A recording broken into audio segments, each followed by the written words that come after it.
본 것을 못 봤다고 생각하고 모르는 것을 안다고 믿으며 우리는 살아가는 것 같습니다. 제 목적은 세상을 제대로 알려주고 또 보여줌으로써 삶에서 오는 걱정과 슬픔 등으로부터 여러분의 자유를 되찾아주는 겁니다. 외계인에 관한 정보를 기대했다면 여러분은 실망하실 것이고, 창조주에 관한 증거를 예상했다면 여러분은 허탈하실 겁니다. 하지만 수없이 거듭한 연구 끝에 이 세상의 진실은 알아낸 것 같습니다.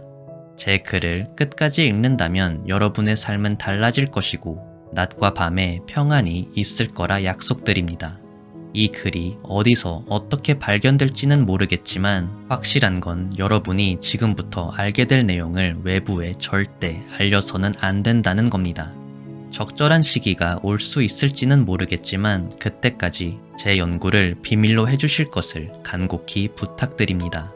그럼 지금부터 이 세상의 진실을 공개하겠습니다. 이 세상은 내가 꾸고 있는 꿈이다. 이 세상은 또 다른 누군가의 꿈속이다. 이 세상은 환상이다. 이 세상은 홀로그램이다. 이처럼 세상을 정의하는 다양한 가설들이 있는데 우리는 증명될 수 없는 가설들을 두고 편을 나눠 대립하고 갈등합니다. 하지만 제 연구 결과를 근거로 말씀드릴 수 있는 건 당신이 이 세상을 상상하고 있다는 것이며 삶은 당신이 상상한 대로 된다는 겁니다. 당신이 상상할 수 있는 일은 일어나고 상상할 수 없는 일은 일어나지 못한다는 거예요. 당신이 읽고 있는 제 글을 예로 들어볼게요. 제 글을 당신이 읽게 된 이유는 제가 이 글을 쓰는 것을 상상했고 당신이 제 글을 읽는 것을 제가 상상했기 때문입니다. 저는 당신을 만난 적도 없지만 제 무의식 속에서 당신을 상상했고 그 결과 제 상상 속으로 당신을 끌어들일 수 있었던 겁니다. 만난 적도 없는 사람을 어떻게 상상했냐고요? 그건 굉장히 어리석은 질문입니다. 본 적도 들어본 적도 없는 것을 생각해내는 게 상상이니까요. 땅 위를 달리는 자동차, 바다를 건너는 배, 하늘을 나는 비행기. 우리에게 이런 운송수단이 있는 이유는 누군가가 먼저 상상했고 상상한 걸 만들어준 덕분입니다. 그러니 만난 적도 없는 사람을 상상하는 일은 충분히 가능한 일인 거죠. 당신도 마찬가지로 이 글을 읽는 것을 상상했기 때문에 이 글을 읽게 된 겁니다. 더 나아가 당신의 무의식 속에서 제가 이 글을 쓰는 걸 상상했기 때문에 이 글을 제가 쓰게 된 겁니다. 정리하자면 당신이 이 글을 읽고 있는 이유는 우리가 서로를 상상했기 때문이라는 거예요. 지금부터 들려드릴 내용은 큰 혼란을 초래할 수도 있습니다. 제 이야기가 완전한 망상으로 느껴진다면 여기서 멈추는 게 정신건강에 좋을 것 같습니다. 하지만 제 말을 끝까지 듣고 제가 알아낸 진실을 당신도 깨달을 수 있다면 삶에는 더 이상 두려울 것이 없을 겁니다. 그럼 이어서 다시 설명해 보겠습니다. 당신이 저를 상상했고 저도 당신을 상상했기 때문에 제가 쓴 글을 당신이 읽고 있는 겁니다. 하지만 그렇다고 제가 당신을 위해 이 글을 쓴 것이 아니고 당신도 저를 위해 이 글을 읽은 게 아닙니다.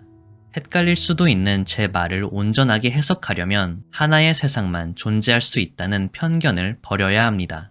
다시 말해서 우리 모두는 저마다 자기 위주로 돌아가는 각자만의 차원 속에서 살고 있다는 뜻입니다. 제 세상의 회전축은 저이고 당신 세상의 회전축은 당신입니다. 제 세상은 절대로 당신 위주로 돌아갈 수 없고 저를 위한 것이 아닌 일은 일어날 수 없습니다. 마찬가지로 당신의 세상도 절대로 저를 중심으로 움직일 수 없고 오직 당신을 위한 일들만 일어날 수 있다는 거죠. 제가 상상한 당신은 제 세상에 존재하고 당신이 상상한 저는 당신의 세상에 존재하는 게 맞지만 이것은 단순하게 서로 공존하는 개념이 아니라 완전히 다른 차원이 서로 극적으로 잠깐 연결된 겁니다. 제 설명이 온전히 이해가 될지는 모르겠지만 이보다 더 잘 설명드릴 수는 없을 것 같습니다. 더 장황하게 설명드릴 수도 있겠지만 그보다는 제가 하는 이야기를 마저 듣고 복습하는 게 더 도움이 될 것 같습니다. 솔직하게 말씀드리면 차원의 개념보다는 지금 들려드릴 이야기가 훨씬 더 중요합니다. 그래서 당신이 차원의 개념을 습득했다는 가정하에 다음의 가설을 근거로 이야기를 마저 풀어보겠습니다. 첫째, 이 세상은 내가 상상한 것이고 삶은 내가 상상한 대로 된다. 둘째, 이 세상은 나를 위주로 돌아가고 삶에는 오직 나를 위한 일들만 일어날 수 있다. 자신의 삶이 저주로 느껴지는 순간이 있을 거예요. 정신 차리지 않으면 축복보다는 저주가 더 많이 보이도록 이 세상이 설계된 것 같습니다. 하지만 여기는 나의 세상입니다. 이 공간에서 나는 가장 불행할 수도 가장 궁핍할 수도 없습니다. 좋은 아침이라는 말에 진정성 없게 오늘도 비극적인 뉴스들이 사방에서 들립니다. 하지만 당신에겐 그런 비극이 일어나지 않았습니다. 새롭게 뜬 태양이 민망하게 오늘도 어려운 사람들이 길가에 보입니다. 하지만 당신에겐 그 정도의 어려움이 온 적은 없습니다. 물론 당신의 상황도 절망적으로 보일 수도 있겠지만 그들보다는 절망적인 상황이 아닐 겁니다. 당신의 뜻대로 된 일보다 뜻대로 되지 않은 일이 더 많을 수도 있을 것 같습니다. 하지만 그렇다고 당신이 상상할 수 있는 최악의 경우가 일어난 건 아닐 겁니다. 당신은 여전히 볼 수도 있고 들을 수도 있습니다. 여전히 말을 할 수도 있고 걸을 수도 있습니다. 그러니 당신이 걱정하는 것보다 당신은 아주 잘 지내고 있는 거고 당신이 예상했던 것보다 기회가 아직 있는 거예요. 이것만으로도 당신은 절망에 놓인 상황이 아니며 당신의 지옥이 누군가에겐 천국이라는 걸 알 수 있을 겁니다. 삶은 내가 상상한 대로만 될 수 있으며 오직 나를 위한 일들만 일어날 수 있으므로 최악의 상황을 상상할 수 없는 나에겐 최악의 상황이 올 수 없습니다. 이쯤에서 이런 질문이 나올 것 같습니다. 최악의 경우는 분명히 있고 이를 겪은 사람들도 분명히 있다. 그렇다면 이들은 최악의 상황을 상상했단 말인가? 앞서 말했듯이 우리 모두는 저마다 자기 위주로 돌아가는 각자만의 차원 속에서 살고 있습니다. 여기서 초점을 맞춰야 할 것은 외부가 아니라 나 자신이며 주변에서 있었던 일이 아니라 나에게 있었던 일입니다. 주변에서 있었던 일이 나에게도 있었냐는 것이죠. 각자의 차원 속에서 누군가에겐 안 좋은 일이 일어나는 것처럼 보이는 이유는 그들의 차원 속에서는 그 일이 실제로 일어나지 않았거나 그들에겐 그 일이 최악의 상황이 아니기 때문입니다. 여기서 더 깊게 설명하면 오히려 더 헷갈릴 수도 있기 때문에 이만 넘어가 보겠습니다. 제가 하고 싶은 말은 주변에서 일어나는 일들에 너무 겁내지 말라는 거예요. 그것은 나의 세상이 아닌 다른 차원의 세상에서 일어나는 일들이니까요.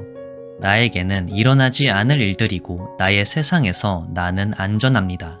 나의 차원에서 나는 보호받고 있으며 오직 나를 위한 일들만 생길 겁니다. 힘든 일이 있더라도 그것보다 더 힘들어질 수는 없으니 다시 시작할 수 있는 용기를 가졌으면 좋겠습니다. 우리가 걱정하던 일은 끝내 일어나지 않았습니다. 아무런 일도 일어나지 않았고 똑같이 오늘을 살고 있습니다. 우리는 아주 잘 지내고 있고 꽤나 괜찮은 인생을 살고 있습니다.